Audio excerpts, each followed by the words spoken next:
I said, hey, I want to fight you. You're going to dance for me. And I got lots of people like, I wish you would have hit him. I wish you would have done this or that. And I'm like, why? I was thinking about my wife in the audience, and I definitely didn't want somebody to throw a dolly at her. If there was no Mike Perry, I felt like bare knuckle fighting would not be what it is today. I fought Tiago in bare knuckle, and no one had ever dismantled him. I felt like you hit him with a jab, and I was like, that's all she wrote. Low left hook. My technique, maybe it's not as good as the great Mighty Mouse. Mike Perry versus Mighty Mouse. Nope. You coming back? Nope. Oh, it's 15-time world champion Demetrious Johnson. You're listening to the MIGHTYCAST. What's going on, guys? This episode of the MIGHTYCAST is sponsored by PrizePicks. Now, PrizePicks is a daily fantasy sports game we play directly from your phone. It's very simple. Get your phone, go to the App Store, and download PrizePicks. And when you do that, use my promo code MIGHTYCAST. Cool promotion going on right now. All you gotta do is play $5 in your lineup. You look at the event board, they got mixed martial arts, NFL will be back soon, NBA will be back soon, MLB, hockey, CSGO, Valorant, you name it, they got it. And no matter what happens in that event, you're going to win $50 for new users. So boys, lock in your picks at the right place, which is PrizePicks. Now, shout out to PrizePicks for sponsoring this episode of the MIGHTYCAST. Now, let us enjoy this chat with the one and only Mike Platinum Perry. Enjoy.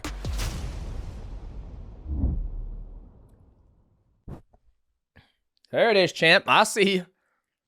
There he is. There's the famous guy himself. There he is. That's a beautiful painting you got there. That's okay. It's the MIGHTYCAST. We out here. We strong. Dog, you've been busy. You've been busy. You got dirty boxing. You got bare knuckle fighting, and you also got the platinum tequila, right? You're all over the place, all over the damn place. How are you able to juggle all this shit? And you're back on bare knuckle fighting. You're about to get a fight going. How do you have time to do all this? Man, the tequila helps a little bit. Did you see the energy it gave me at the press conference, man? I was getting rowdy out there. And sink it all the way, baby. That's it. And you're all fucking welcome that I fucking did it. I fucking blew this shit up, and I fucking made it pop. The tequila energy helps a little bit. I don't know, maybe a little nicotine here and there. Bucked up energy drinks, those things help me out sometimes. And coffee, love my coffee. And I guess it's the itch that you get after not fighting for a while. You know what I'm talking about. You're going to be competing again soon. So It's that I want to get back on the mats and get to work, and simple as that. Okay. Well, boys, welcome back to another episode. I know this is gonna be killing people. So, Mike, do you mind spitting out your gum? Mm. I know it's gonna drive people nuts. So I said it. That's fine. I'm sorry, Mike. I'm sorry. It's just medicated gum. I apologize. My man's got you putting the mic to your face, having you get up. That's okay. I was chewing the shit out of it because it's giving me something. So that's fine. I probably needed to get rid of it. Well, boys, welcome back to another episode on the MIGHTYCAST, and we are joined by the one and only Platinum Mike Perry. He's got a lot of stuff going on. He's got the dirty boxing. He's got bare knuckle fighting, and he's also got the platinum tequila. Mike, thank you for taking time out of your day to come on the show. It's good to have you again. Let's start with dirty boxing, okay? Yeah. Obviously, dirty boxing is pretty much your baby. Talk to me about you going down that path of becoming essentially a CEO. I never forget when you had the very first press conference, you were basically displaying to everybody, showing everybody, okay, here's the type of gloves we're going to use. Here's our rule sets. Okay. Walk me through that whole logistics and trying to get it, I guess you say, legalized in the state of Florida, because that's the only state that you guys are able to do events, correct? I guess so. I'm actually pretty sure we've been working on other locations, but what's a better location than Miami, Florida? Definitely a fun vacation spot for anybody who wants to come to the events. August 29th is our next event. We're going to have our first title fight in Dirty Boxing, and it'll be a heavyweight title versus Jairzinho Rozenstruik versus Rob the Wolf Perez. Rob has been quite the company man, I must say, and I mean that in a very positive way. Like, he is just so violent, and he talks a good game, and he knows he's in for some big fights, especially against Jairzinho, and he's ready for it, man. The guy's really grown on me, and obviously Jairzinho's great as well, so I'm really looking forward to them fighting. The rest of the card will be stacked up. We've done great. Our matchmakers have done a great job with the 2 cards we've had, plus the private show we did. So we've had 3, but only 2 have been counted as, DBX1, DBX2. This will be DBX3 in August 29th and at the Hangar in Coconut Grove in Miami, Florida. So, very excited. I do got a couple of babies, and it's like Dirty Boxing is like my son, and Platinum Tequila is like my daughter. It's got the little pink and baby blue, and I got a lot of love for these things. I definitely love my tequila, and I love some good fights. When it come down to how we did Dirty Boxing, there were some meetings. We're always having company meetings, and if not, Google calls, and just running through what everyone's looking for. And there were people on the team that were like, oh, maybe we should try first round is boxing, second round is kickboxing, and third round is jiu-jitsu. And we all looked at that guy like, fired. Huh? Oh yeah, you're out of here, buddy. So I came up with Ice Bags with the Ruleset, because me and Ice Bags are both fans of boxing, which boxing is making, it's not like it ever left, but it's kind of making a comeback. And, considering I fight for bare knuckle is a very exciting style of fighting because of the damage that gets thrown around. Boxing can cause a lot of trauma to the head and brain. These guys train all day to stand in the pocket, or they are very skillful. They use their footwork. They get a lot of road work, miles in, and things like that. But, so we put gloves on people because a lot of high caliber athletes did not want to see themselves going towards bare knuckle. I took it and ran with it. I thought it was good for me. But, in Dirty Boxing, I said, I think we should have gloves. I don't think it should be bare knuckle. I think that will open our doors to some big names in the mixed martial arts. And sure enough, it has. We've had some great athletes on the cards.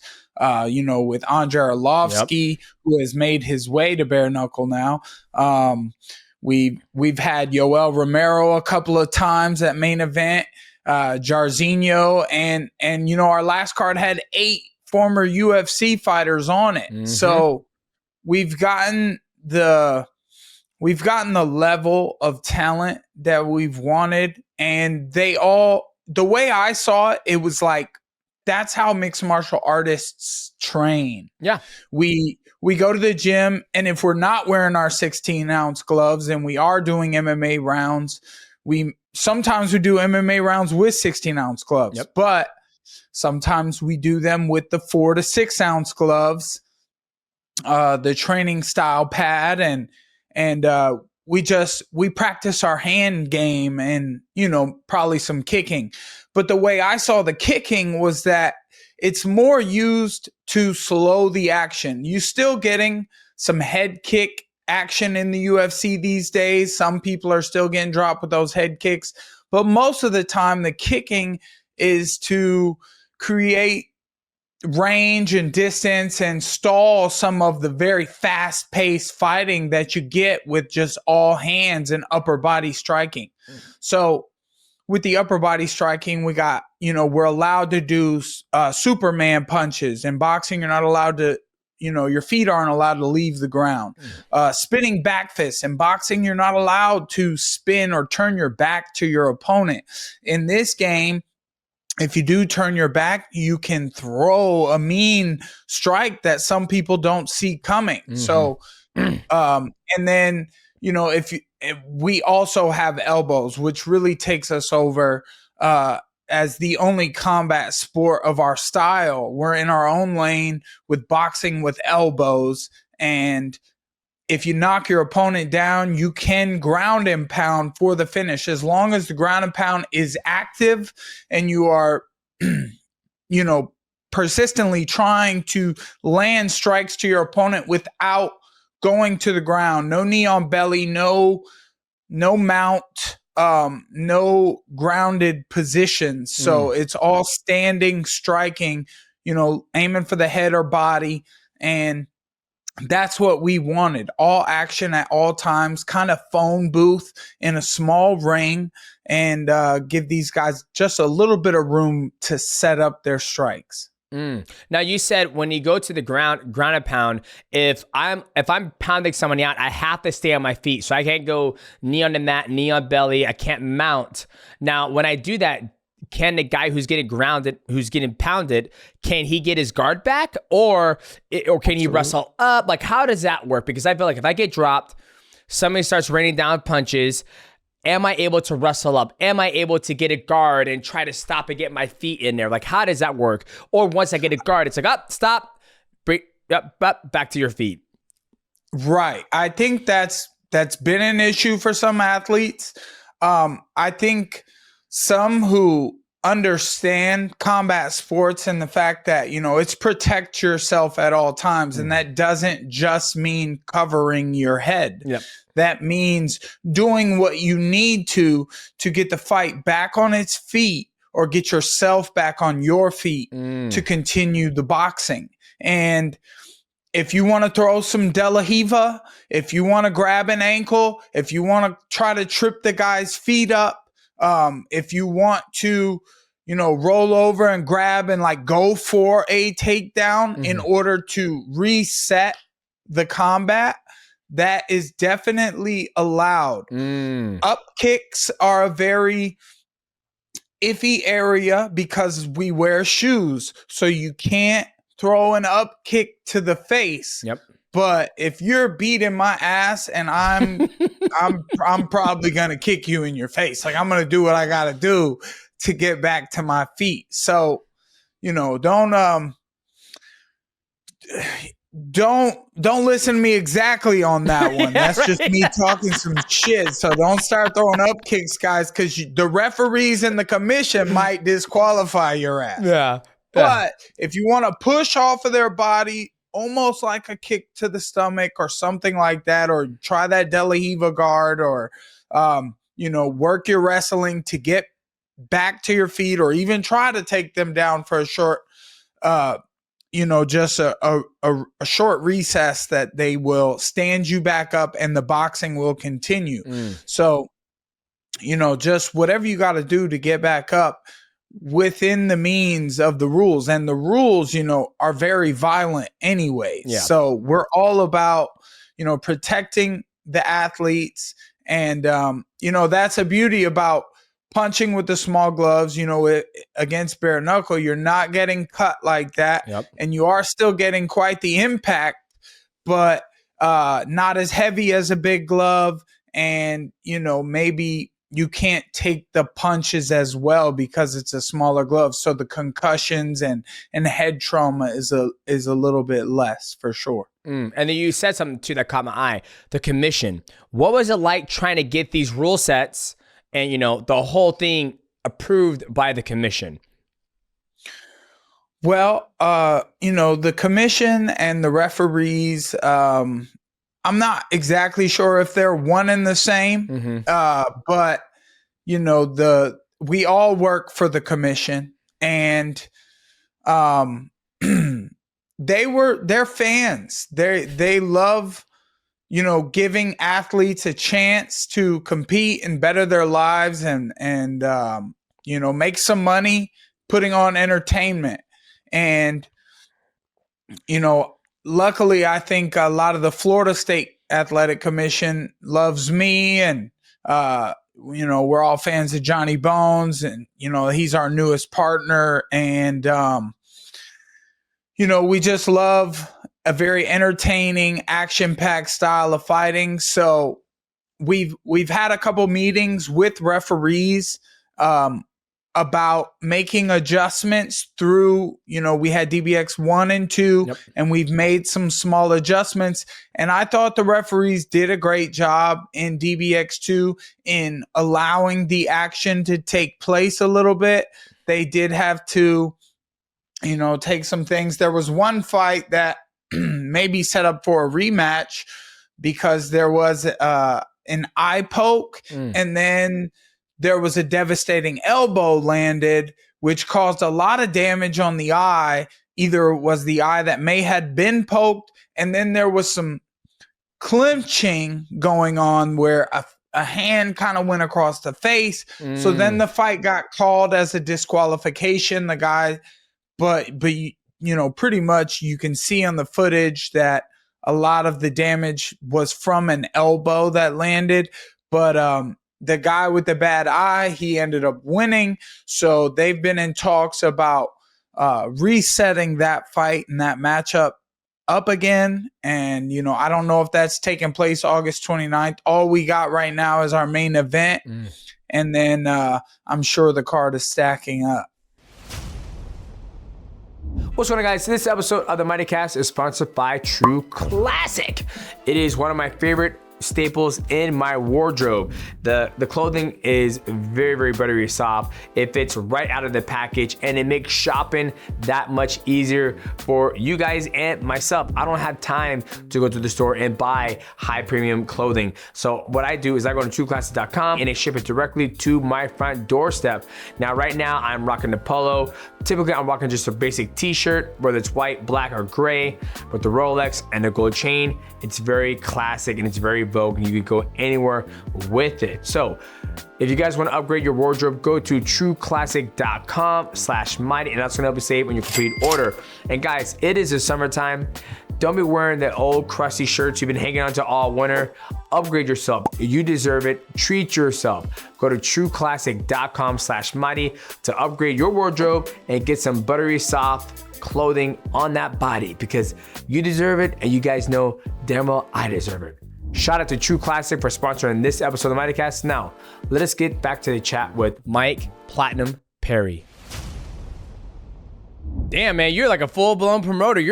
That is your baby. That is your baby, because it's a lot. You know, I'm sitting here thinking, I'm like, man, how does he do with the paid? You know, how's he finding the new fighters? Are you always looking for people? But I'm sure you have guys out there, you know, your matchmaker who's looking for different athletes to get on DBX.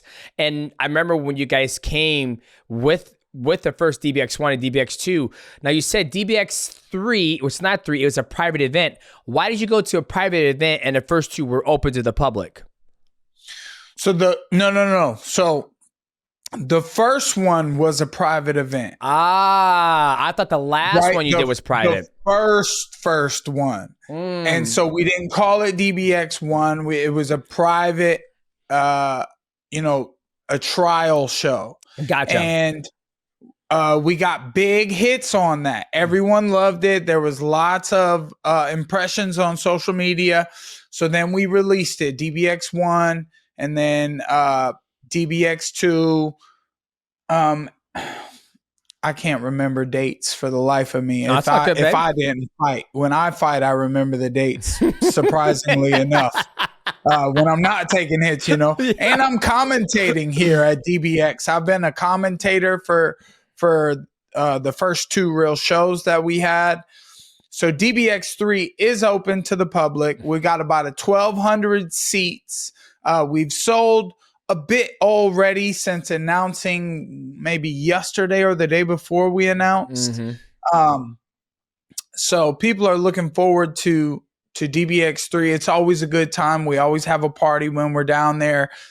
Some really good food out in Miami. You know, I went to Steak Poppy last time. That was fun. And, you know, they bring your steak out in a case, in a briefcase, and then it's gold, and then they sizzle it. And they open it. Yeah, and they did. Oh, you've been there. I've been there before. Yeah. They're doing their little dance and shit. Yeah, it's a great time. Good times. There's lots of great places like that down there. So Miami is quite the live city, and it's a great place to go, put on an entertaining fights, and then, you know, celebrate with all the team that was a part of it.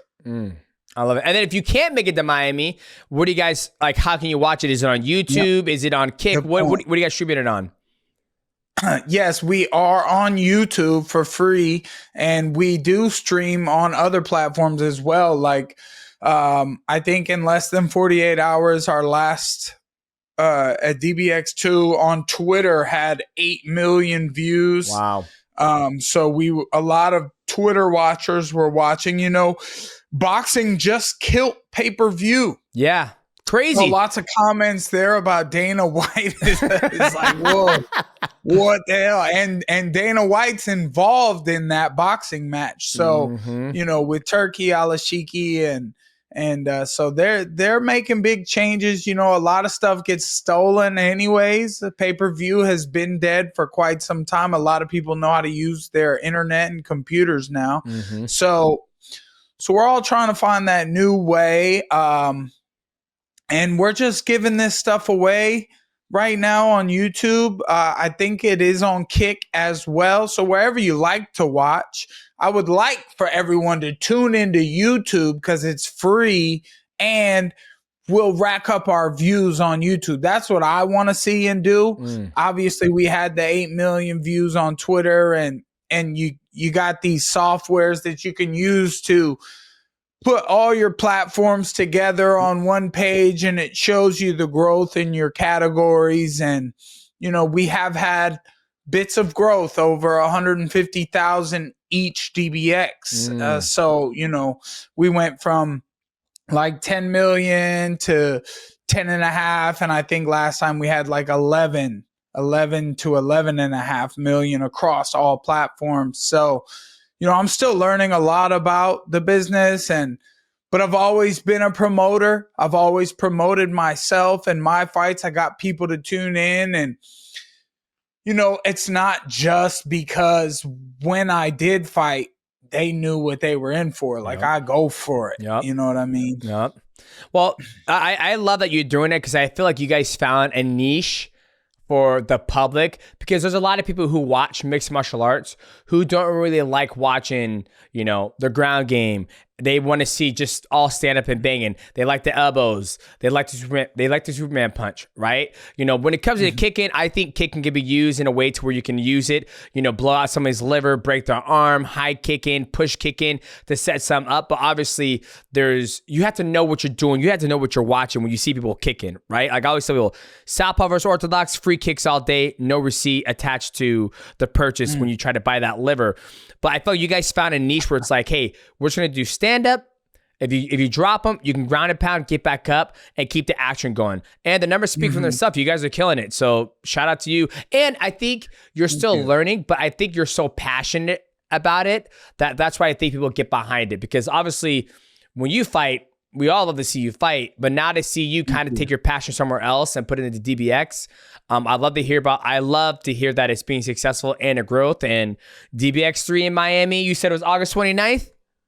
Yes, sir. I love getting to sit ringside right there. You know, as a fighter, I've always been brought to events, and you're still a little ways back, you know, even when they're sitting you on the floor, or you're not behind the commissions tables, you know. So now I am at one of the tables sitting right there. My table's right there at the ringside, and I can get a little bit of blood on me if the action gets real crazy.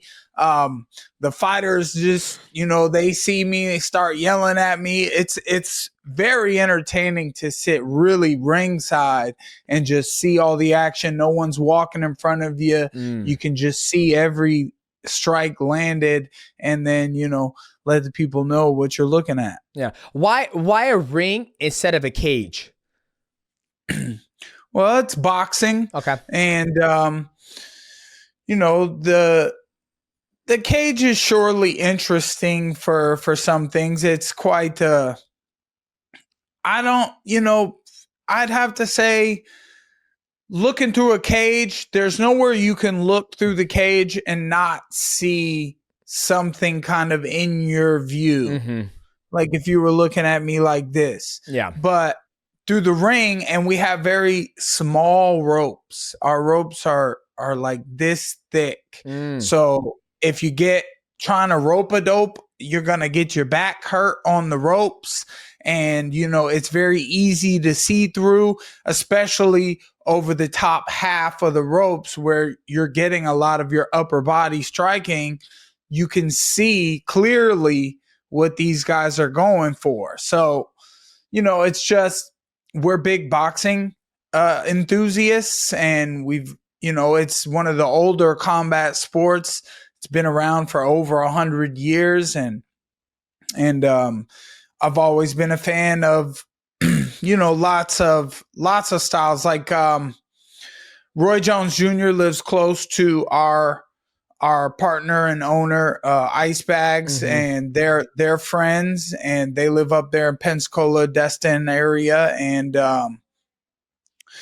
so I've gotten to hang out with Roy Jones and him a couple times, and Roy Jones is a legend, and I've always been a striker, always been a big puncher, whether it be small gloves, or haven't gotten my shot to really show my skills with the big gloves. I'm 0-2 as a pro boxer, but ain't no 0-2 pro boxer ever gotten paid what I got paid. So I'll just keep fighting for the money because I bring it. I can take some damage. I'm very durable. And, I give the people something to look at, whether it was in a cage or it's in a ring. Boxing rings just make sense. Yeah. Okay. I was always curious about that. Let's switch gears. Bare knuckle fighting. That's where I felt, if there was no Mike Perry, I felt like bare knuckle fighting would not be what it is today, right? I mean, I remember you were talking about that, off record, where you're like, dude, you felt kind of slighted that, Conor McGREGOR comes in there and now he's kind of the face of it. They kind of give him some equity or whatever it is, and they kind of like push you away. There's a little beef drama on the internet where he fired you, and you almost did your own thing with DBX. I felt like there was like a little rift, confrontation there, and we didn't ever think you would be fighting in bare knuckle fighting, but they just announced this $25 million tournament. Talk to me about you basically amending, or was there amending the relationship with, I believe his name is Paul Felder, or am I getting that wrong? What's the gentleman's name? The owner? David Feldman. Damn it. I'm all thinking about Paul Feldman, David. the fucking David Feldman. Yeah. I don't know if your guys' relationship was broken or anything like that. Talk to me about that transition, you going back to bare knuckle fighting, even though you started DBX, the Conor. Talk to me about that, and the $25 million tournament. Well, David Feldman is, he's great. He's a great promoter. He's brought bare knuckle fighting up so much, and any opportunities that I've had to compete in bare knuckle, he brought to my doorstep, and I accepted those things out of bravery and courage, and understanding that, I'm tough and I can throw and I like to box, and it's quite invigorating punching a professional athlete bare knuckle with no gloves, like you're setting up for the street fights, and gives you hard, fast-paced action. You toe the line. You got a 2-minute round, so the pace, if guys are practicing slick boxing and moving, and I'm just walking you down the whole time, trying to land my knuckles on you, any part of your face to create damage, to open up a cut, to land a blow that just hits your insides, because it's bone on bone, and it really I mean, that's why I have been so successful. I know what I'm in for. I've always been really good at rolling with the punches, even if they hit me flat out clear as day. I can I'm lucky, man. I'm blessed by God to take punches. I have a hard head, big, strong, square head, and it works for me. So, there was really no beef there. It was just I had a setback. I had the opportunity to fight Jake Paul. Jake Paul brought me up to a larger size weight class, where 185 was still kind of large for me, and I went to 200. And Jake had been training with a multi-million-dollar team for the last 5 years in strictly boxing. And I had been doing bare knuckle, 2-minute rounds, very fast pace. You can cause a lot of damage without gloves on your hands. And then I put the gloves on, and I was a little bit out of my comfort zone. Tried to get myself in it on 3 weeks notice. And, I tried to go up in weight. I seen some things that I feel like I would honestly do differently if I had to put the big gloves back on. I wouldn't try to go up in size.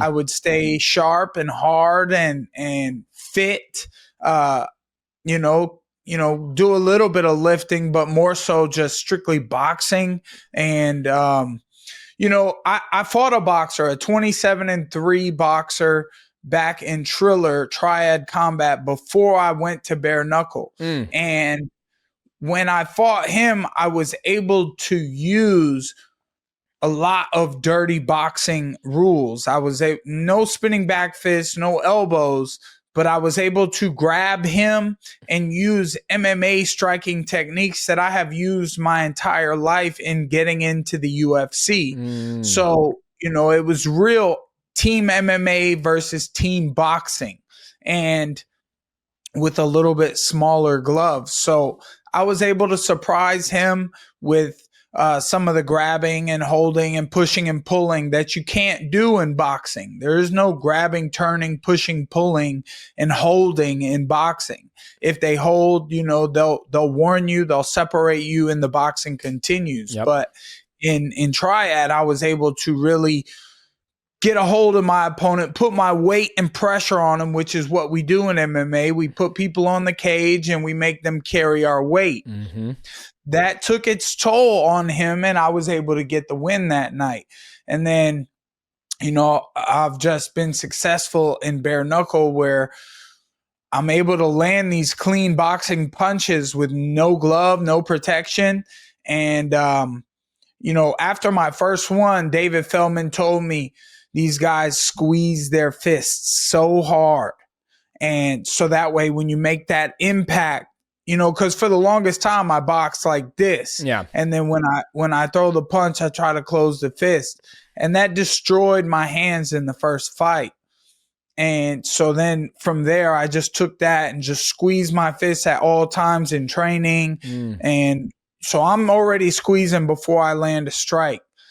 But Conor he come in. I kind of, Feldman brought him out to the fight versus me and Rockhold. I was there. I saw you out there. I was there. You were there. And, Luke's a big guy.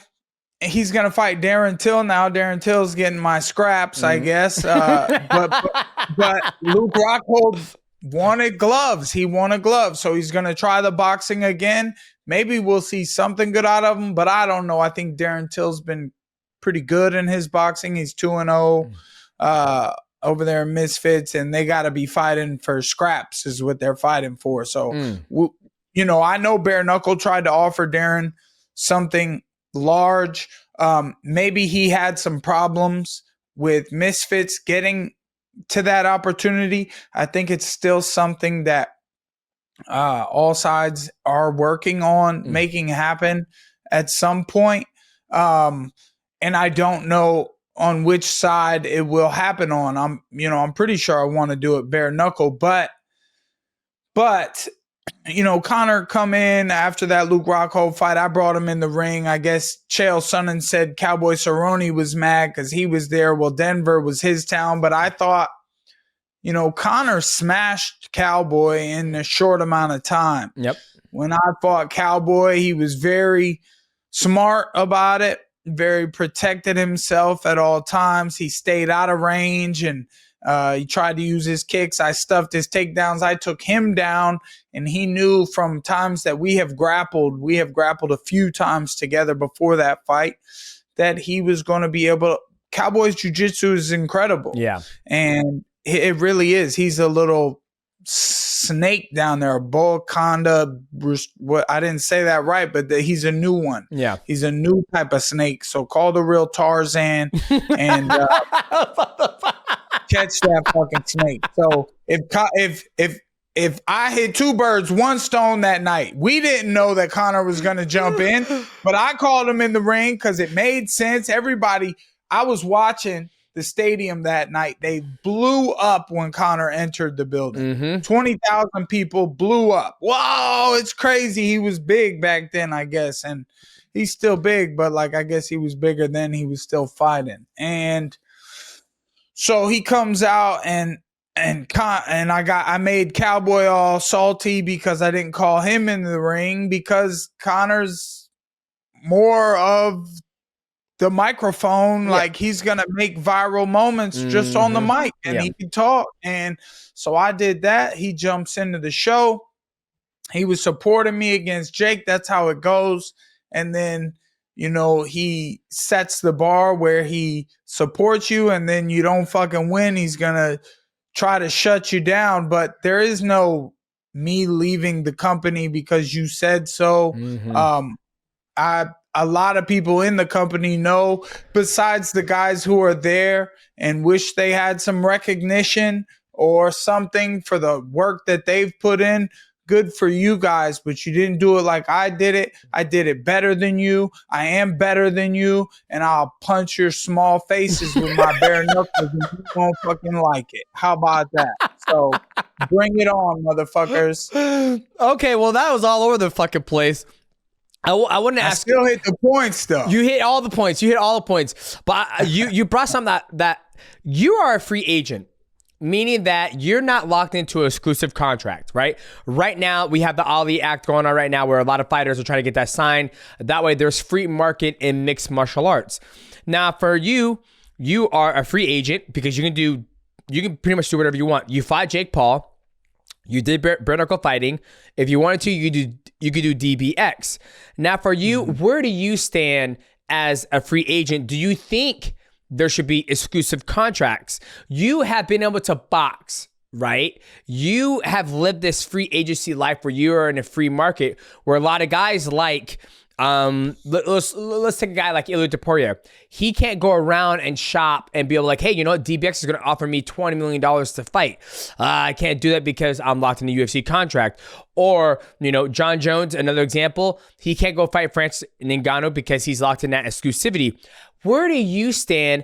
You've been under both. You're a free agent. You've been able to do the free market, and you've also been under an exclusive contract. What is your feelings about this? Because there's some people, right now in Brazilian Jiu-Jitsu, they have UFC BJJ. There's a lot of guys saying that could be bad for the sport because you're locking down great athletes like Maki Musumeci, the Tackett brothers. And then you have, the guys who won championship like Ty and Cade Rotolo. They're on an exclusive contract, but they can compete at other organizations, just not the UFC. Where do you stand with the free agency and exclusivity? Well, it's a good question. It's a good question. You're like, well, I believe in these contracts, from what I've seen, there's always loopholes when it comes to the money. And, someone like Ilia Topuria could be bought if there was someone willing to put in multi-million dollars together, they would do business with the UFC in order to make these things possible. UFC is not against money. And, you know, if they want one of their prize objects, money talks. So, you know, I think that there is maneuverability there, but it's very slight and it has to be huge. Now, Ilya is someone that could get that hugeness, but I'm sure that the UFC is already building something very big for him, and it would be in his better interest to stay there. So, you know, that's the thing too. Where's the fighter's interests lie? Someone like Ilya, who is undefeated and has been dominant in the UFC, has gotten, you know, he's gotten his hand raised on all his matchups. Even if he's had tough times, he's come out on top. So, you know, I on the other hand, I've had some options currently. Right now, there's some shit out there that I'm like, whoa, why ain't we moving towards that? What's going on? Because I think things are, you know, definitely being taken care of on the bare knuckle side. And, you know, I should reap some benefits from that here shortly. But, you know, if I'm actually currently, I've just been announced that I would be fighting October 11th.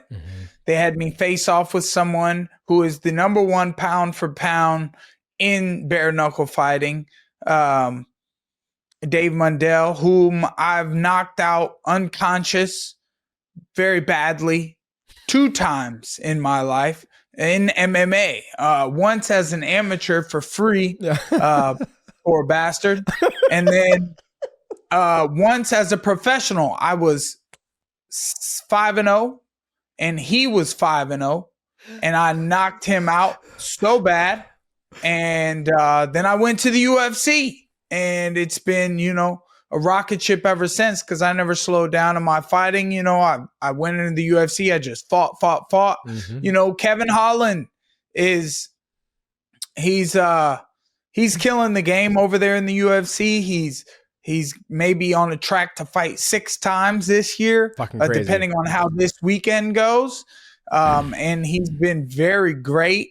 He's very tough to deal with, super tall, fighting at 170.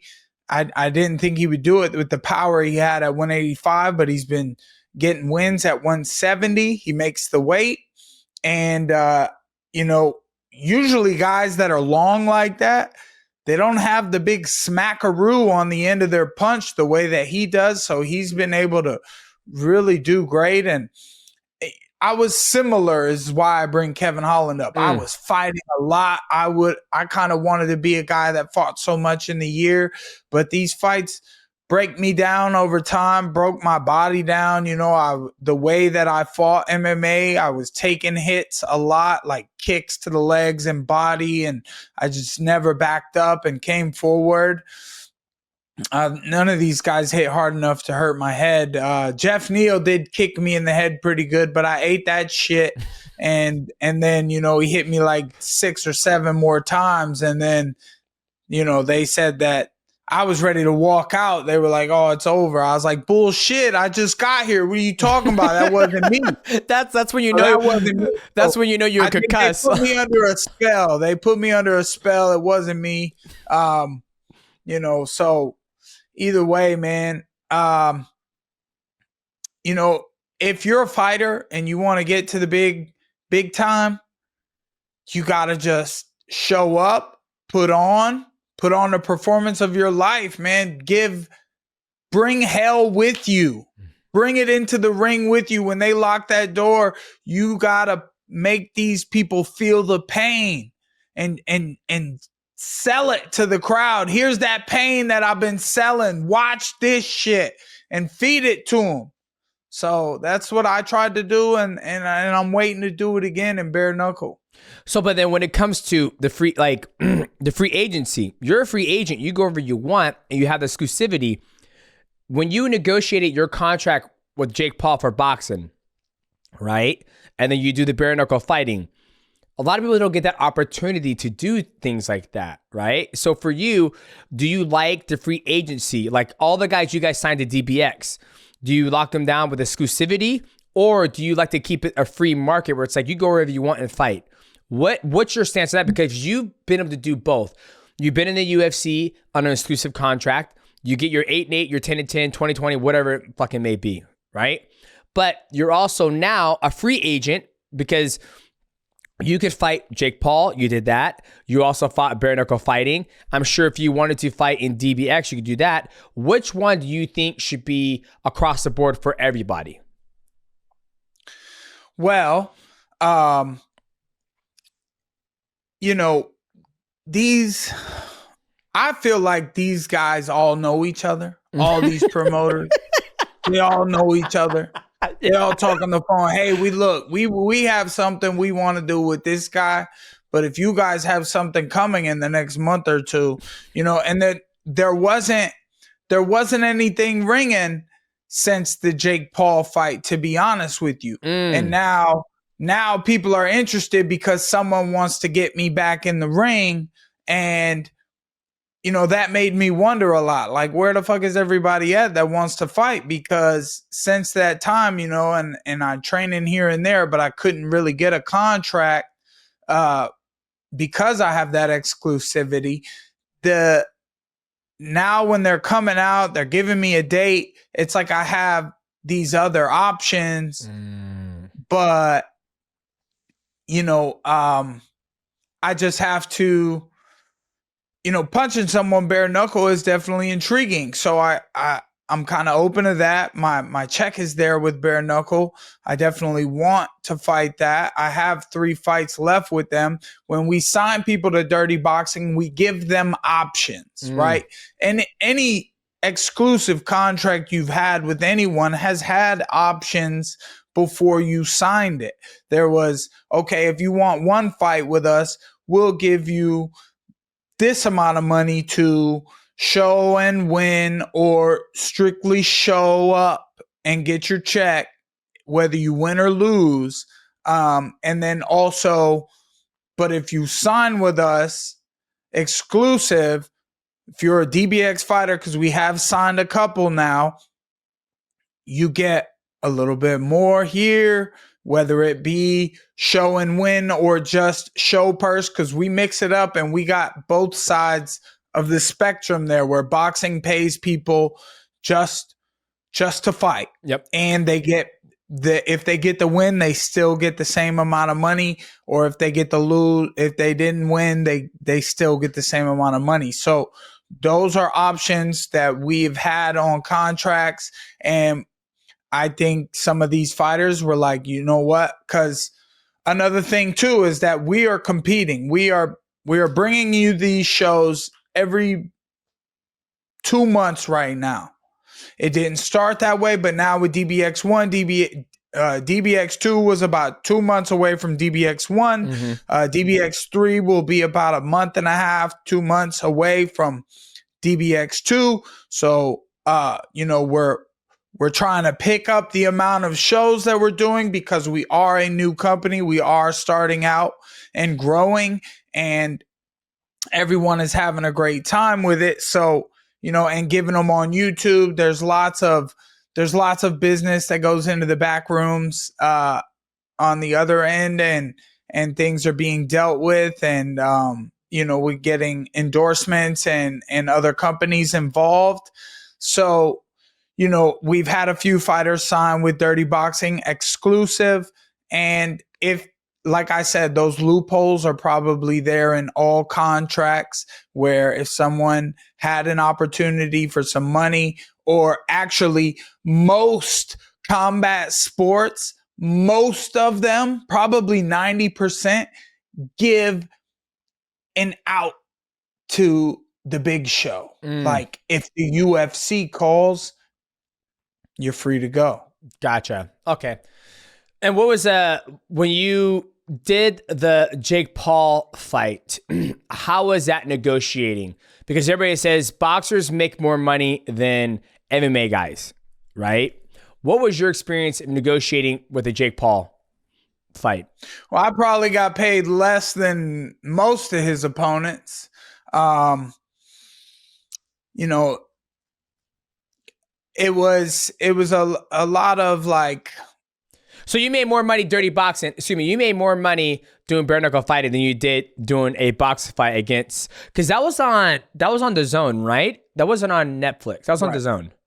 Right. Well, if you take at least a couple of my dirty boxings, yes, I have made more. Or excuse me, if you take a couple of my bare knuckles, yes, I have made more in bare knuckle fighting than I did against Jake Paul. Mm-hmm. But the Jake Paul fight singularity in itself, against any other single fight that I've had, Jake Paul paid me more. Okay. But that's only because I had that money on contract with bare knuckle, and we had incentive to say, this is what he's going to get. And if you want him to fight, in my bare knuckle contract, being a free agent, as you say, it just has to make sense for the company and for me in order for them to allow me to do it. And, you know, in the short time or whatever, none of that mattered. All that mattered when it came down to it was the money, and that's really it. You know, the time was there. They had the arena. I was like, oh damn, he wants 200 pounds. I can't ask for 185. There was no, you know, I had no rights to, if I wanted to take the challenge, I could take the challenge, and that was it. Got it. Okay. Always, you know, you always hear that stuff and people are like, oh man, it's better to be a free agent. Oh, it's better to be on, well, a lot of people don't like to be exclusive, but there's always a loophole. As you say, if there's enough money to be thrown at each other and a company, they can find their way out of it. So I always wanted to get your piece, because I feel like you're in a unique position where you fought for bare knuckle fighting, then you go do the Jake Paul fight, you come back to bare knuckle fighting, now you have DBX, and then now, are you in the $25 million tournament? Like your next fight with the gentleman you knocked out twice already, is that part of the $25 million tournament, or is that something separate? So October 11th is my date for bare knuckle, and the opponent has not been determined. Even though I had that face off, I was told it's not going to be him. But well, you already beat him twice, so I don't think there's lots of trickery in this game.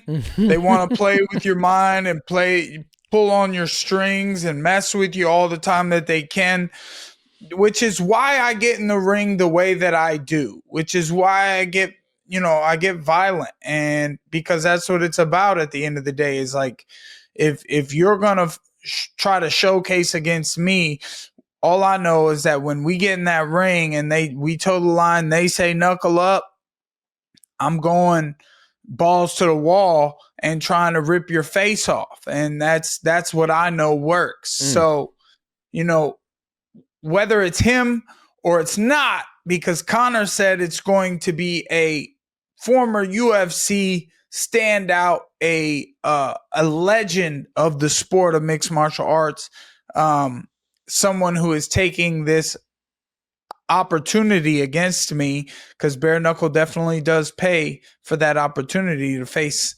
me in bare knuckle. And, you know, so I'm still kind of waiting to see who it's going to be, but I am training in the meantime. I've started my camp, which we are quite a ways out, you know, over 80 days out, but I was at the track yesterday. I've been training every day, just building little by little.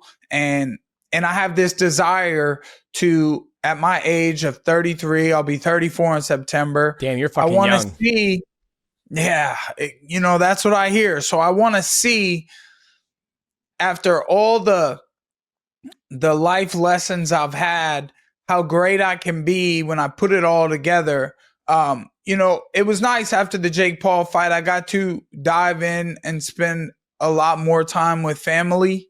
And I really got to train on how to be a better dad, a better husband, a better man of the house. And, when you're constantly fighting, it's like sometimes the house might suffer a little bit from you. And so to be able to dive into family life and real life, now going back into training, I can be excited about bettering myself as a man, as a father, as a husband, and as well as an athlete, and being the best I can be all around. So I want my house to grow and get better as I compete, and to see, the dominant force that I can be. And I love that, because I feel a lot of people lose sight of that when they're in the middle of their career. They're just focused on fighting. That's why they say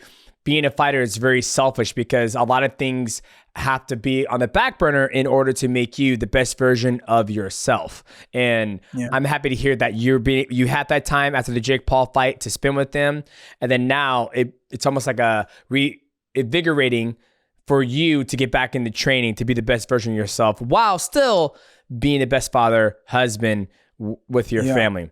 Now, is that fight in October, is that part of the $25 million tournament, or is that something totally separate? Like, I don't know the whole structure of this $25 million tournament. I don't know if you're in it, or what weight class is it? Or is it just like they don't have that in fine print yet?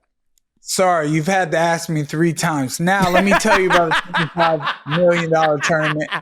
It's just so far away. Yeah. The $25 million tournament is next year in 2026. Okay. It will begin, I guess. Gotcha. So, and, let me give you just a quick little idea of how that tournament could look. I could end up fighting Big Ben Rothwell. Oh, wow. So it's open weight. And I would toe that line. I would toe it. But I'm not totally sure of my chances. So if I beat a couple guys and then Big Ben beats a couple guys and then we facing off in the finals, 270 pounds, or he probably goes up, 265 is the heavyweight limit. Then he probably puts on 25 pounds because he's over 300. I don't know how he makes that weight cut, but he does it. And versus my 185, I'd be, so I think that they're trying to figure out some of the logistics there, that, John Dodson said he wants in, and they're like, well, you have to make at least like 150, I think. And he's like, okay, all right, I can do it. Yeah. Okay, John. Could you imagine John Dodson versus Ben Rothwell? Oh, dude, that would be fucking crazy. Crazy. So essentially, there's no logistics put up with it. On paper now, it could be open weight tournament. It could be a certain amount of divisions. Because I think my producer said first place gets 15 million, and then there's second place and third place and all that stuff in the tournament. A prize payout. Okay, so yeah, that's right. So if I am facing Ben Rothwell and I decide to, I'll toe the line. I'll try to run away from him for a minute or two. And then, maybe I'll take a knee, man, to get my second place prize or something. But there is, I'm being told it's supposed to be like 185 to 265. And then there's maybe another part of it that is for lower weight classes. So it would be, 176 to, below. So there's a lot of information still to come on that. Big Ben was very excited about that tournament. He's like, oh, you're telling me I'm going to fight for 15 million? I'm going to win that fucking money. And I was just sitting there like, I'm fighting October 11th. I'm not even thinking about fighting your big ass yet. And then he tried to fight me in the VIP room that night. Did you see that? I did not see that. You didn't see that? No. We got 1 million views, man. He was chasing me around the VIP room. He was chasing me around. I had to punch him a couple times right in his face, bare knuckle, man. We were fighting. He tried to guillotine. He tried to rip out my Adam's apple, bro. And I was like, "Oh, you sick bastard! That's not in bare knuckle. What are you doing?" So I kicked him. It was good. You gotta go see that. I'm gonna send it to you. Yeah, send it to me. Okay, let's switch gears. Now we got Platinum Tequila. Let's talk about the tequila, right? You see fighters, you got Aljo, he's got the Funk Harbor. Let's talk about tequila. What made you go down this route to start producing your own tequila? I love tequila. I've always been a Patron drinker, Blanco, and then Clase came out, and I was drinking Clase, a Repo, but I like the clarity of a Blanco tequila. I'm a Blanco white boy married to a Mexican woman, and I have Mexican children, and I went to where my wife's father or grandfather is from in Guadalajara, out there in Jalisco, Tequila, Mexico. I was out there and saw the fields, and we made some movies, and we went into the heart of town into a bar and made some more movies over there, and those are on my page. Anybody wants to go see them. That wasn't a movie set. That was just a hood in Guadalajara, Mexico. And I was walking in the bar. People were looking at me crazy. They were like, "What is this guy doing here?" But once we all started drinking tequila, it just brought us all together. And we were just celebrating and having fun. And some of the best times of my life, man, are probably on tequila. I got the opportunity to make my own. We made the bottle pretty like my outfit from the day that I fought Thiago Alves in bare knuckle. That was a big moment for me. Thiago had been dominant in bare knuckle, 2-0 or 3-0 over there, and everyone knew his MMA career. He was a legend. We were gonna fight in mixed martial arts back in the day. That didn't happen. I got the win that night, and then I fought Thiago in bare knuckle, and no one had ever dismantled him the way that I did. You did it in the first round. I felt like you hit him with a fucking jab, and I was like, that's all she wrote. It was like, bop, and then he was like, I think I'm good. Little left hook, but you can call it a jab. Well, I mean, shit, you kind of do shit like this here. It's like I like to call it heat seeking. You know what I mean? It was it was like one shot, and that was it. Yeah. My technique, maybe it's not as good as the great Mighty Mouse, but that's why God gave me weight. Exactly. I'm not 265, but I'm 185. Mike Perry versus Mighty Mouse. Nope. You coming back? Nope, I ain't coming back. I'm a gi boy. I play jiu-jitsu all day, every day. That's what I do. I'm not getting punched in the face anytime soon or never again. So there will not be no goddamn Mighty Mouse versus Mike Perry. So don't even try to make this a viral moment. God damn it. Hey, your last win was incredible, though. Well, I believe it was your last one. It was when that one young guy, he got you over there and won. And then you came back a couple months later or so. And I love the breakdown of your video, how you jabbed him or kicked him. And then as he started falling back, it like pauses a couple times. You might have one of these recaps on your page and like you just walk.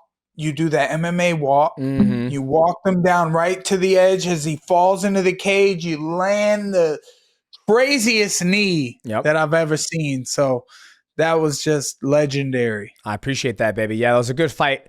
Good trilogy fights with Adrian Moraes. He's a good guy. I have nothing but respect for him. And yeah, I don't think I ever fight again. It's just, I like doing this. I like talking to people. I like finding out, what's driving you. You got so much going on. The tequila, where can you get it? Like, is it out for sale now? Can you get it at Total Wine? Where can people try some of this platinum tequila?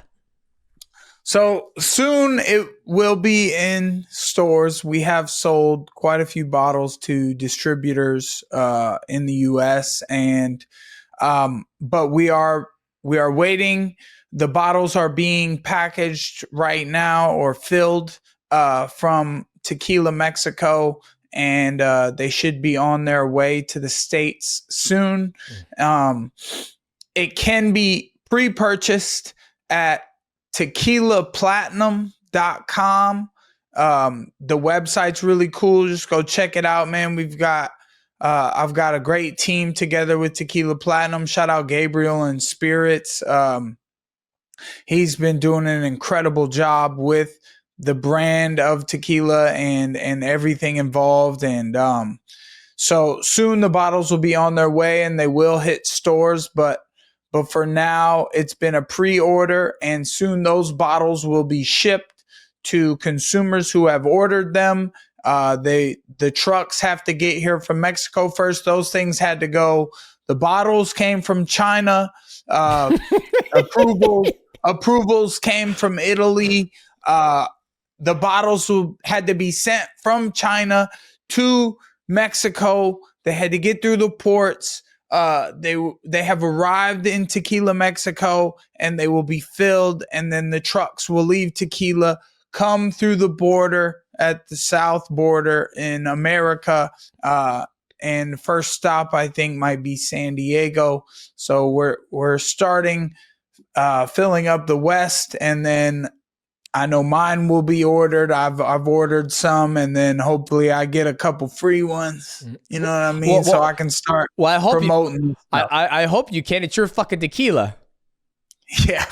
Well, money talks, man. You know, I'm cool with any of the bottles just making me money, but so I had to purchase some of my own to make sure. But you know, I think I will get probably a couple crates or something, and you know, we definitely have the most nostalgic bottle on the market. When you walk in somewhere and you see our bottle over there glowing, you're going to be like, what is that? And they're going to say it's Platinum Blanco Tequila. Would you like some? And you're going to say, absolutely. Let me try that right there, man. That's good stuff. It's 100% agave. I have some friends here in Central Florida, couple managers and owners of restaurants called Agave Azul. They're all about 100% agave, a couple Mexican restaurants. So they were like, we need this. We have to have it. So it'll be on their way to them shortly. And I'll be going to grab some food and a couple Blanco shots. I won't be driving. No drinking and driving, folks. Smart man. I would hope, you know, all the things you got going on, it's so much cheaper to take a fucking Uber than to get a DUI. So smart man. A lot of people can learn from you. True. A lot of people can learn from you. Dude. All right. Hey, I'm trying to help some people out, man. Yeah. Okay. Before we let you go, Michael, producer, what you got for my man Mike Perry? He's got a lot of stuff. He got DBX. He got Bear Dog Fighting. He got the tequila. What you got for him, Michael? Hey, Mike. Always great to have you on the show. The first ever mighty fighter of the year. I think that was that 2023, DJ. I think it was 2023. No, 2020. Yeah, it might be 2023. 2023 is 2024. Yeah. First, just to remind everyone, the first ever fighter year that we've handed out, Mike Perry. Yep. But I got to ask about someone who's been in the news lately, Conor McGREGOR. He's been in the news for multiple things. We won't talk about one of those things. Okay. But okay. But the press conference, I thought it was interesting. What is it like just vibing off the energy he has? Because he was kind of in your face. You're welcome back, because I welcomed you back. October 11th is your date, and you'll dance for me, boy.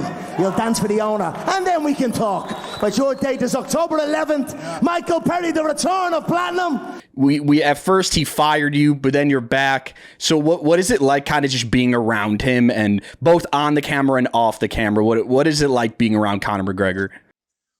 A little bit confusing. A little confusing, you know, like, you know, I keep things a certain way, and the guy asked me, you know, I actually didn't expect them to ask me the state of me and Conor McGREGOR. I didn't expect that. And I guess I'm stupid for not expecting that. But, they did. And I said, hey, I want to fight you. And then he's like, well, you're going to dance for me. And it was confusing. And I got lots of people like, I wish you would have hit him. I wish you would have done this or that. And I'm like, okay, but what? Like, why are you guys such haters?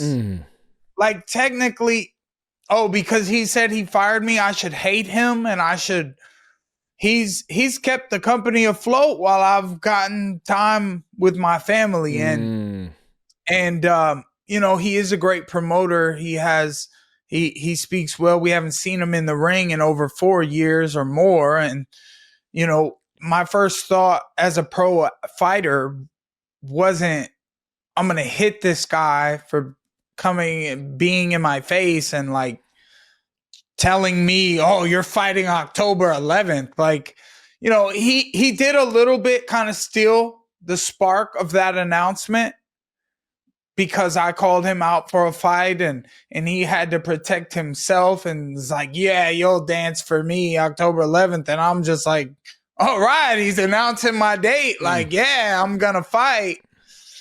And, we know I'm not fighting you. You're still owned by the UFC. You can't get out.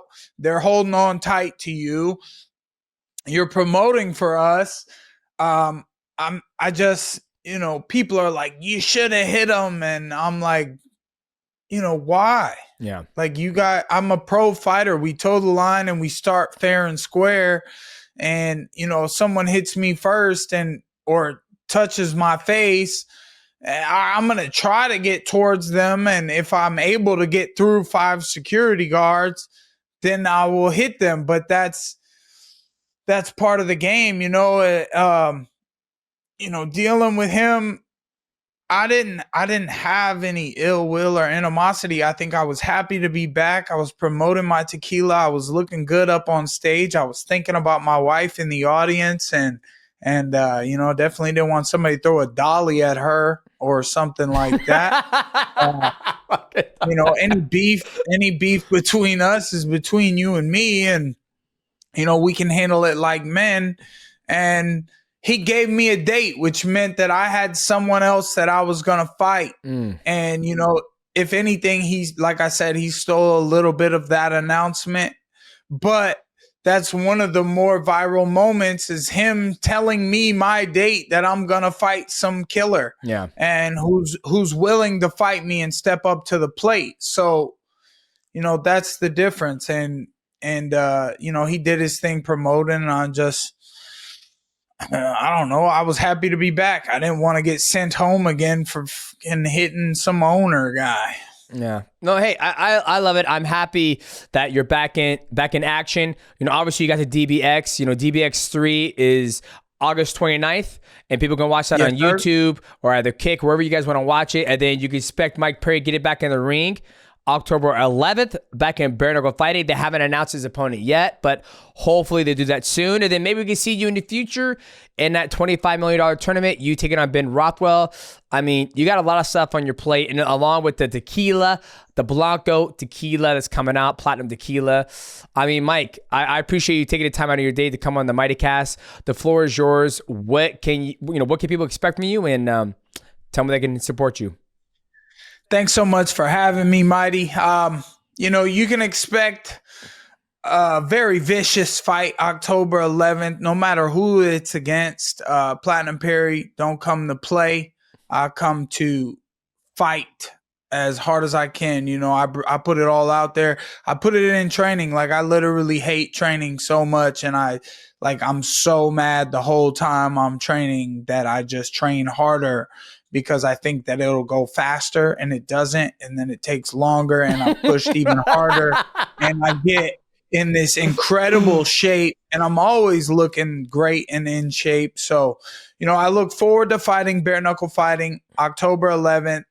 I look forward to the next Dirty Boxing event, August 29th, where our first title will be given out to the winner of the main event. And then, before that tournament in BKFC, I've been real animate about, like, damn, I go and I watch these Dirty Boxing shows, and I'm like, I can't wait to get in here. Like, I'm gonna get in there at some point. You'll see Platinum Perry and Dirty Boxing. I can't wait to use that rule set and spark some people. It's been a while since I've used the Hellbow, and I've had some good ones. So thanks everybody for keeping up with me. If you're feeling thirsty, go to tequilaplatinum.com, check out the cool website. Maybe copy a bottle and they'll be on their way shortly. I know some people bought them months ago and they're like in my inbox like, Mike, where they at? And I'm like, come on, man, this stuff has traveled around the world. It will be to you soon. So please bear with me and let's all remember to have some fun.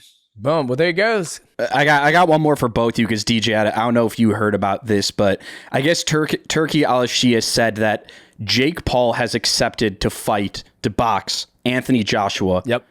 Mike, what do you think about that? You obviously someone who boxed Jake Paul. Do you think he stands a chance against Anthony Joshua? I saw that. Turkey is actually funny in that video where he's like, oh yeah, because worst case, like is Anthony Joshua is just gonna kill him and we'll all be like, okay. And then worst case is Jake does good and Anthony Joshua must just be done. That's the way he said it. So that's actually really interesting. Obviously, Jake said yes already, but he said he's going to talk to Anthony next week. Yep. And I don't see why Anthony wouldn't say yes to that. So we'll see if that actually happens. That would be a pretty wild matchup. Jake's weight can really go up and down for sure, like 40 pounds up and down. So, he must be on that good shit. He hates when people say that. I wouldn't mind seeing Anthony Joshua knock out Jake Paul. I'm just saying. Yeah. Like, it would be fun. Yeah, I think it'd be interesting. I think, Turkey, I think he has something, maybe he has something against Jake Paul. Obviously he's a huge mismatch. Anthony Joshua has been fighting forever. He's fought the best of the best in boxing. And, if Jake Paul does it, from what you're saying, Michael, Jake Paul did accept the fight. Hopefully Anthony does it and, it'll be a good paycheck for both those guys and we'll see what happens. But I think people got to start looking at Jake Paul and he's good for boxing. You'll look what he's been able to do with Hermano Sereno. He gave Mike Perry his biggest paycheck in his whole entire life. Not cumulative to his whole entire career, but he's given, Mike Perry a good check. I think people need to start. I don't got no hate for Jake, Yeah. for Jack, as Turkey would say. Calls him Jack. Jack he calls him Jack. Jack he does. He says Jack Paul. But, no hate for Jack. I'd love to punch him in the face again another time. Yeah, I love it. So Yeah, let's be honest. Mike Perry wrecks Jake Paul and bare knuckle. That's all I gotta say. Yeah, 1,000%. Mike's too humble. Mike's too humble to say it, but I'm gonna say it. I think if you take those gloves off, Mike Perry finishes him. Yeah, just like the rest of the guys in BKFC. Yeah, I just don't see Jack Paul doing that. No, he never that would. Gritty world of bare knuckle. So I'll just hold on to the gritty world of bare knuckle for me, and maybe me and Jack Paul can get in a bar fight one day. Yeah. Over your tequila. While the platinum tequila is sitting right there and you guys are about to take a shot. That would be beautiful. Jack, hit me up. Boom. Well, there you go, guys. That is our man, Mike Perry. Make sure you guys check out all the stuff that's going on. Check out the Platinum Tequila. Check out his fight October 11th on Bare Knuckle Fighting. Also, check out DBX3 August 29th. We'll be streaming on YouTube or Kick. Just make sure you go follow the man's Instagram page. He's making movies, and he's going to keep you guys updated where you can find him. I'm your host, Demetrious Johnson, co-host Michael Wantover, and our guest, Mike Platinum Perry. We will see you guys at the next episode of the MightyCast. What's going on, guys? Welcome back to another episode of the MightyCast, and we are going to recap everything we just went through with our guest. And our guest was Mike Platinum Perry. I mean, like I said before the show, he's in everything outside of the UFC. When it comes to dirty boxing, he's our owner or part owner in that, commentating, and then you also have Bare Knuckle Fighting. He's back in that as well. We don't know if he's part of the $25 million tournament, but he is fighting somebody October 11th. And then he's also got the Platinum Tequila. And I think the most thing that I always find interesting in Mike is that he's a free agent. And right now, I don't know if you guys have been, following the whole scene about the Ali Act and obviously the UFC lawsuit. And they're trying to pass the Ali Act inside of mixed martial arts, will give people to have the opportunity to be able to do the free market, right? Right now, if you're a mixed martial artist and you're in the UFC, or if you're in one championship or you're in PFL, you're locked in an exclusive contract. But you have a gentleman like Mike Perry, who's not exclusive. He's gone off and fought in bare knuckle fighting. Then he went off and fought Jake Paul. And then he did another bare knuckle fighting. And now he wants to get into DBX. I wanted to ask him because a lot of people say that free market is good. But you also got to think, Mike Perry is one of those guys who's built a big name and everybody wants to see him fight. So you think about all the other guys who don't have big name, would they be able to benefit from the free market? Only time would tell if that Ali Act gets passed inside of the mixed martial arts world, but we'll see. But it's kind of interesting to see Mike Perry just jump around and do whatever he wants. And that whole thing, the viral, the thing, and when you asked him, Michael, like, what's it like being around Conor? My first thought would be like, holy shit, what type of cocaine is Conor McGregor on? Because that man, I was trying. I didn't want to ask, but did you see like the kind of like the video that went viral from the press conference of him kind of going like? Did you see? And may we rise above the night sky and rain down blows viciously on all our deniers. And announce here today that Bare Knuckle FC has no love for the big glove. Cocaine is a hell of a drug. Yeah, I mean, first off, we got look, Conor. He's a great promoter. I think it's good that they brought him in to promote. I didn't like the fact they kind of, pushed Mike Perry to the side, but now everything's all good. I think you have Conor McGregor, as a promoter with Dave Felderman. You think that dick pic was like galaxy brain thinking of promoting? You know what? I don't know what it is. This is my honest leak that dick pic, blow it up, and then he could promote his UFC return. He could promote BKFC. When we look at this, like it's truly what Dave Chappelle said.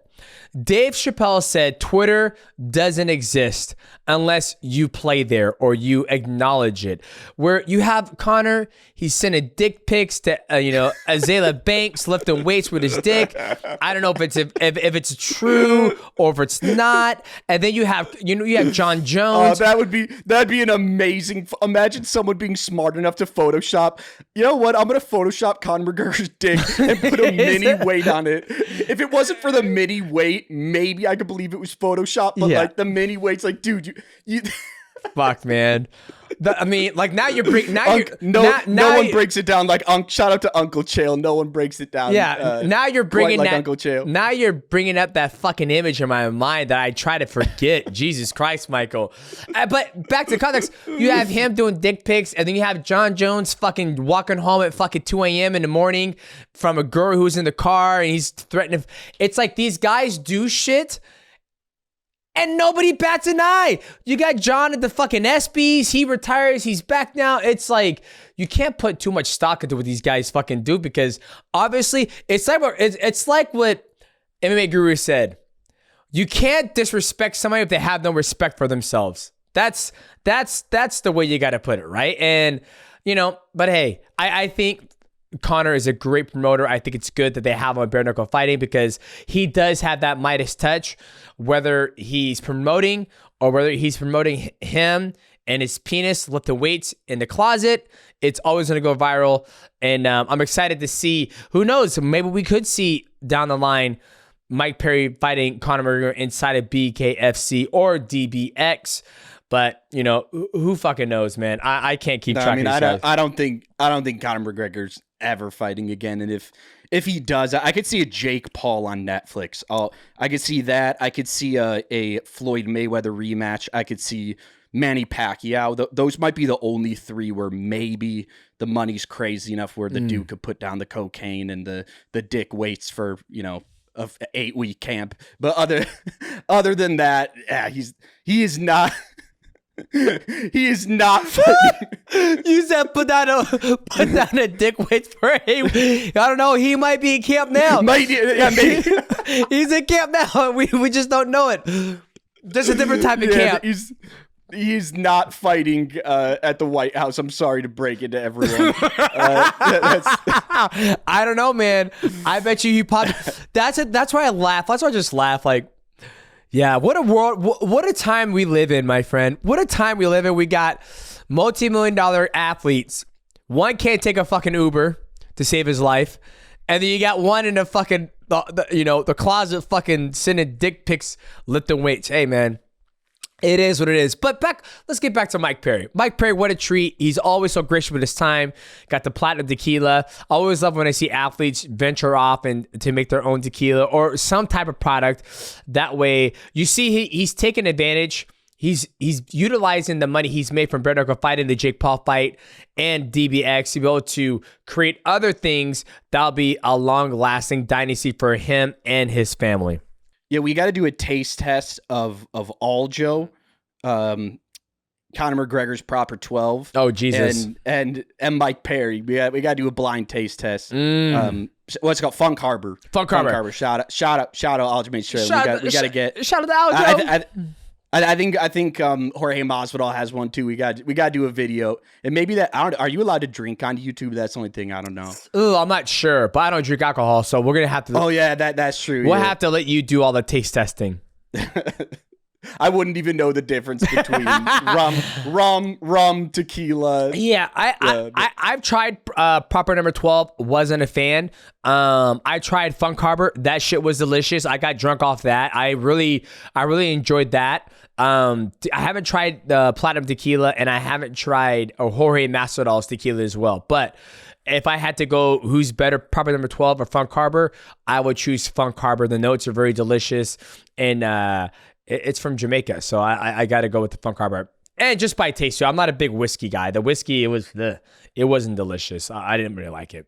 No, and getting back to Mike Perry, I was correct. 2023 Mighty Award winner for male fighter of the year, and this is his third time on the MightyCast, so he's become a regular friend of the show. Mm-hmm. And no, I just love his.